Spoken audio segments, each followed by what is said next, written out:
Assalamualaikum warahmatullahi wabarakatuh. Melengkapi mata kuliah mikrobiologi pada agroteknologi, maka berikut ini disampaikan hal-hal yang menyangkut tentang kurva pertumbuhan bakteri. Kita bertemu dengan mikrobiologi untuk menyimak perihal pertumbuhan bakteri yang meliputi tahap pertumbuhan, faktor nutrisi maupun lingkungan. Setelah menyimak kesempatan kali ini, maka seseorang akan berkompetensi mengetahui faktor yang berkaitan dengan pertumbuhan bakteri. Apakah pertumbuhan bakteri itu? Yaitu pertambahan jumlah individu sel atau multiplikasi, ya. Berbeda mikroorganisme multiseluler, ada pertumbuhan vegetatif yaitu pertumbuhan komponen sel, dan generatif peningkatan jumlah individu sel. Maka kalau untuk prokariot yaitu bakteri bermultiplikasi dengan pembelahan biner melintang, binary fission. Koloni dibentuk pada media padat yang merupakan kelompok 20 hingga 30 sel bakteri, yaitu berupa gumpalan tetapi yang berasal dari satu sel induk. Kemudian diamati kekeruannya, ya, dengan turbidimetri pada media cair dengan jumlah sel sekitar 10⁻⁷ hingga 10⁹ sel per mililiter suspensi. Kemudian bentuk populasi dalam lapisan biofilm disebar tipis pada permukaan media yang padat.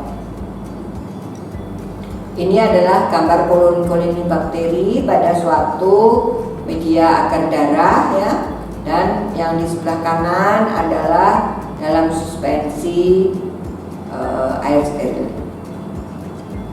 Jumlah total sel pada suspensi terdiri dari sel hidup dan mati.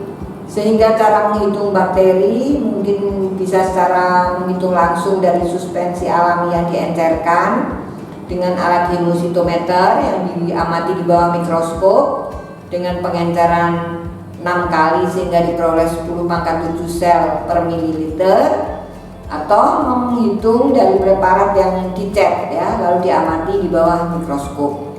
Kemudian menghitung setelah suspensi disaring oleh membran berpori maupun mewadai suspensi pada alat koloni counter.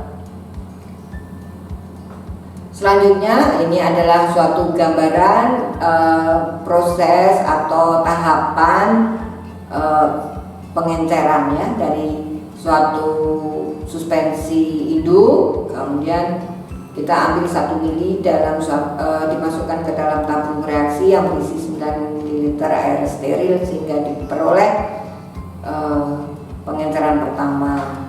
Demikian selanjutnya sehingga diperoleh 6 kali pengenceran sehingga diperoleh 10⁻⁷ sel per mililiter suspensi. Kemudian menghitung secara tidak langsung dengan volume total dalam tabung Hopkins, ya. Kemudian dengan metode turbidimetri, yaitu kekeruan suspensi diamati dengan alat spektrofotometer yang prinsip kerjanya penyerapan dan pemancaran cahaya yang melalui suspensi.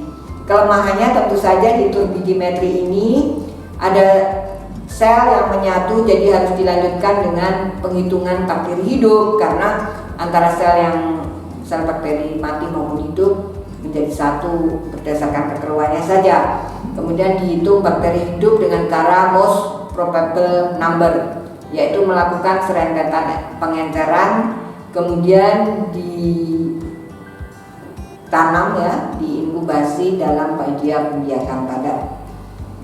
Baik, tahapan grafik pertumbuhan yaitu bakteri yang dimasukkan atau diinukleasikan dalam medium cair yang sesuai dan diinkubasi selama interval waktu tertentu, maka pertumbuhan populasinya mengikuti pola grafik yang tetap.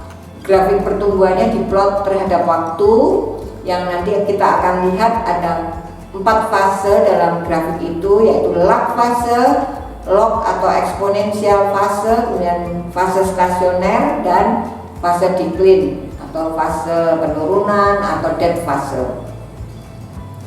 Lag fase atau adaptasi di sini tidak ada peningkatan jumlah, tetapi terdapat peningkatan ukuran sel bakteri, yaitu terjadi 1 hingga 2 jam setelah dibiakkan. Kemudian log fase atau eksponensial fase, yaitu sel mulai membagi diri, membelah diri, dan jumlahnya meningkat secara eksponensial berlipat cepat dan tepat apabila log fase ini dijadikan inokulum sumber penyakit ya, inokulum itu baik untuk suatu penyebaran penyakit duluan misalnya.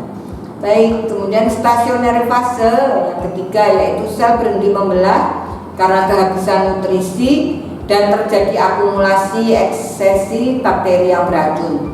Di sini terjadi keseimbangan ya, equilibrium antara sel bakteri mati tua dan pembentukan sel bakteri yang tumbuh baru, sehingga dalam penghitungan sel secara langsung dengan kekeruan ya, turbidimetri tidak tampak sel hidup dan mati. Kemudian yang keempat adalah fase deklin, yaitu populasi bakteri menurun karena kematian sel bakteri akibat penuaan dan menipisnya nutrisi, sehingga enzim otolisis bakteri aktif ya, autolytic enzim. Ini adalah grafik pertumbuhan bakteri tersebut ya, atau secara umum sudah pertumbuhan mikroorganisme mengikuti grafik pertumbuhan ini, yaitu log fase dengan cepat, kemudian stationary, di sini keseimbang antara yang hidup, pertumbuhan baru, sel baru maupun yang mati. Kemudian nanti nampak bahwa dibiarkan dalam media biakan.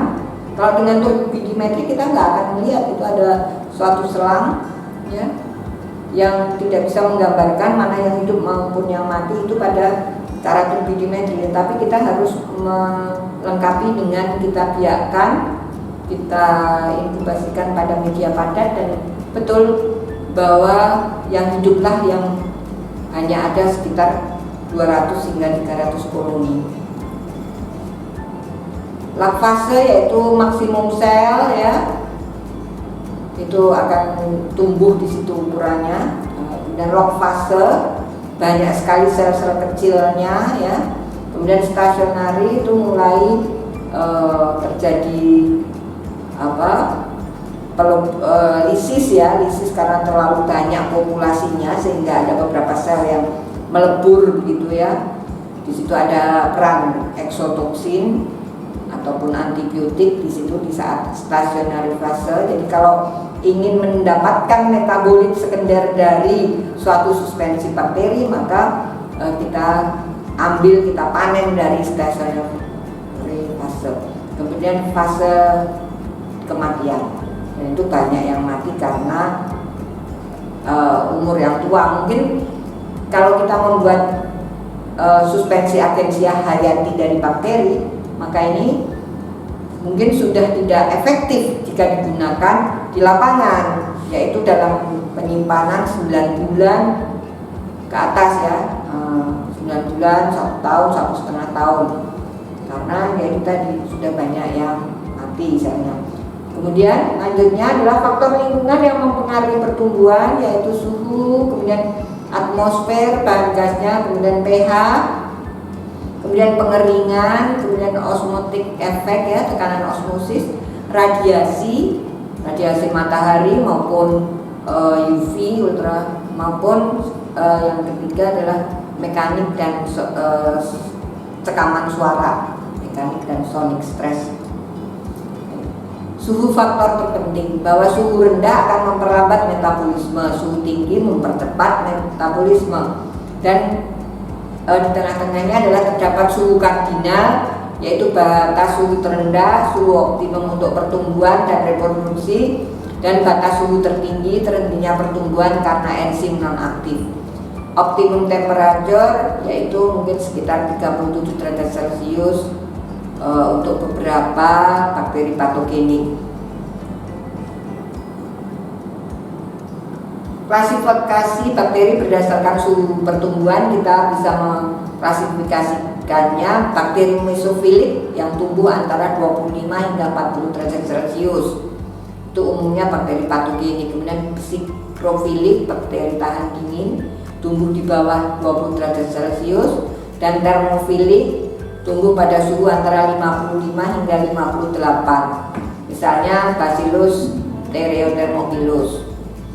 Dalam hal ini dikaitkan dengan cerita tentang desinfeksi maupun alat sterilisasi pada bagian video yang lainnya tadi, maka kita akan mendapatkan bahwa termofilik kemungkinan tidak bisa apabila menggunakan suhu 50 derajat Celcius ya. Namun ya tadi dengan autoclave yang 100 derajat Celcius ke atas. Ya ini untuk mematikan bakteri termofilik. Bahan gas oksigen ya tergantung pada kesediaan oksigen, maka bakteri diklasifikasikan dengan aerob ya, obligat aerob yang tergantung sekali dengan adanya oksigen untuk tumbuh. Misalnya adalah bakteri Pseudomonas aeruginosa. Kemudian anaerob obligat ya dapat hidup jika tidak ada oksigen dan bahkan mati jika ada oksigennya. Contohnya Bacteroides fragilis. Kemudian mikroaerofilik mampu tumbuh pada O2 yang rendah. Nah, misalnya Helicobacter. Kebutuhan nutrisi karbon. Berdasarkan pada penggunaan senyawa karbon, bakteri diklasifikasikan menjadi autotrof ya, dapat mensintesis semua senyawa organik yang dibutuhkan melalui penggunaan CO2 dan N2 dari lingkungan, serta heterotrof yang tidak dapat mensintesis keperluan metabolismenya sendiri dan sangat tergantung kepada senyawa organik yang telah ada atau terbentuk di alam. Kebutuhan energi kita ketahui ada fototrof, yaitu bakteri mendapat energi dari matahari, kemotrof, bakteri mendapat energi dari reaksi kimia, organotrof, bakteri menggunakan sumber senyawa organik dari hidrogen, litotrof, bakteri menggunakan sumber senyawa anorganik dari NH3 maupun H2S. Efek ion atau pH, bahwa suhu meningkatkan disosiasi asam dari semula kultur netral atau basa itu menjadi letal atau mematikan, dan pH menjadi rendah pada suhu 37 derajat Celcius. Jadi kita penting sekali untuk mengetahui kisaran pH-nya ini, yaitu bahwa optimum pH netral itu mendekati alkalin adalah 7,2 hingga 7,6 dan itu umumnya bakteri patogenik. Kemudian pH asam itu misalnya Lactobacillus, dan pH alkalin misalnya Vibrio cholerae.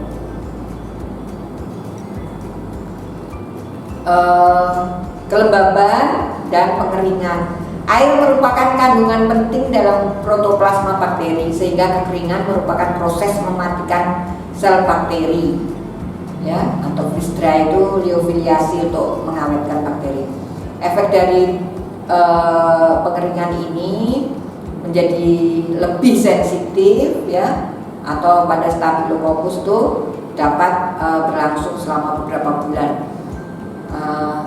Endospor ya, spora pada bakteri itu resisten terhadap desikasi ya, terhadap kekeringan, dan itu dapat bertahan hingga beberapa waktu, beberapa dekade. Osmotic effect, plasmolisis atau plasmotipsis, karena sel di lingkungan cair dengan tekanan osmosis lebih tinggi atau lebih rendah dari isi sel. Harus isotonis ya, seimbang antara tekanan osmosis cairan di luar dan di dalam sel. Itu prinsipnya, syaratnya harus isotonis, sehingga kalau hipertonik, tekanan osmotik cairan di luar lebih tinggi, misalnya dalam air gula, air garam, maka air di dalam sel tertarik keluar sel yang memberi efek mikrobiostatik ya. Kemudian hipotonik, kebalikannya, tekanan osmotik di luar itu lebih rendah, sehingga toleran pada tekanan osmotik yang berubah karena dinding sel kuat dan membran sitoplasma tipis. Radiasi dan tekanan, kita tahu radiasi sinar X dan gamma mematikan karena memecahkan gugus hidrogen dari DNA dan memecah struktur sekunder DNA dari bakteri. inframerah atau infrared itu panas ya, menyebabkan perubahan enzim jika waktu pemanasannya panjang.